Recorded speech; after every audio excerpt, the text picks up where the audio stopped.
It is the SMT Media Network. In today's video, we're going to talk about Jimmy Butler. I'm going to kind of discuss some of the things that I'm looking forward to, what my expectations are, strictly speaking from a personal level. So go ahead, like and share our videos, subscribe if you're new here, and turn on the bell notifications icon so you never miss an upload from the SMT Media Network. All right, so Jimmy Butler finally successfully traded to the Golden State Warriors from the Miami Heat. A tumultuous time here this year for him. Not really, anything good to speak of. It fell out pretty nasty with the Heat organization, so they moved him. He says he's happy. In fact, according to him, his quote, "For myself, I'm just so happy to be playing basketball again, honestly. But for an organization like this one, with some hella fine talent that we have, I'm glad that I get the opportunity to get here and help us get to winning and do something special." He was also quoted as saying, quote, "Championship coming soon." So I want to kind of respond to that. I'm a realist. I do not have championship expectations for Jimmy Butler and the Golden State Warriors. I've been watching the Warriors periodically throughout the season. What I see is a heavily flawed roster, an incomplete roster that is absent a couple of very, very key, important type of role players.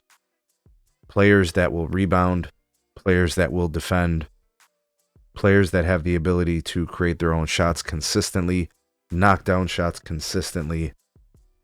I'm seeing Steph Curry look aged. Not only do I feel like he's slowed down, but we no longer are seeing like those sustainable hot streaks during games where he lights it up, hitting 3, 4, 5, 6 threes in a row that are like game-changing, back-breaking for an opponent. And then along with all of that, I mean, Draymond Green's been injured. He's not that good anyway.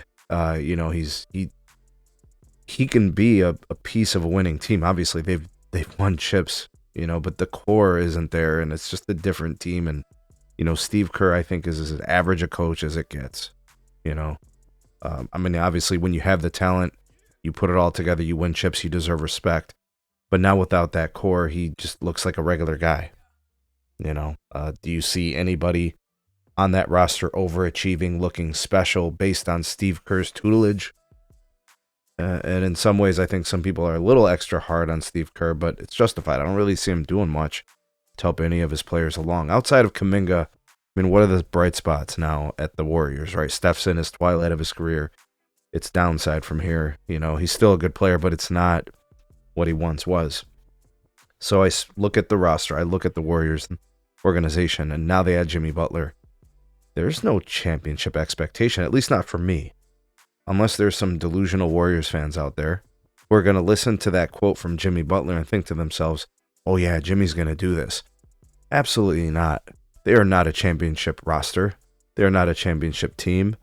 They are far from it. In fact, when I look at the teams that are ranked ahead of them in the Western Conference, who are we going to say that they're better in?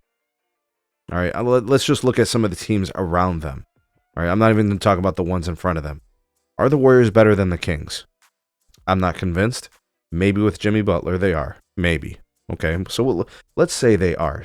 So they move up a spot, right? The Warriors ranked 11th, the Kings ranked 10th. Are they better than the Suns? Maybe. I don't think so, but maybe. They're not better than the Mavericks. They're not better than the Clippers. They're not better than the Timberwolves. And now we're going to go into the top 5. They're not better than the Lakers. They're not better than the Rockets, the Nuggets, the Grizzlies, the Thunder. Those are the elite company of the conference.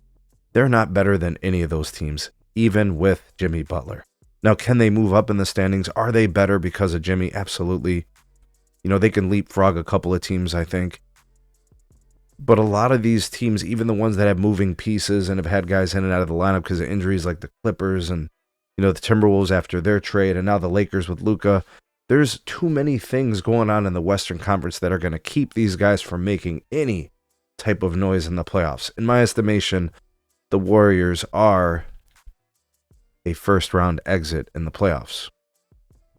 What are your expectations for the Warriors? Do you agree with Jimmy that they're a championship contender? I don't know. He said championship soon. So maybe he doesn't mean this year. Maybe soon is next year. Do you see them making another one or two major moves to boost the roster? Who wants to go to Golden State and play with Jimmy Butler, Steph Curry, and Draymond Green? Do you think there's a line for it? How soon can they win a championship? Is it in 26? Is it in 27? Steph Curry will be 37, 38 years old, and so will Jimmy Butler. We'll just throw that in there. And Draymond Green, you know, if he doesn't self-implode, if the Warriors don't trade him or move on from him, I don't know what his contract is or whatever.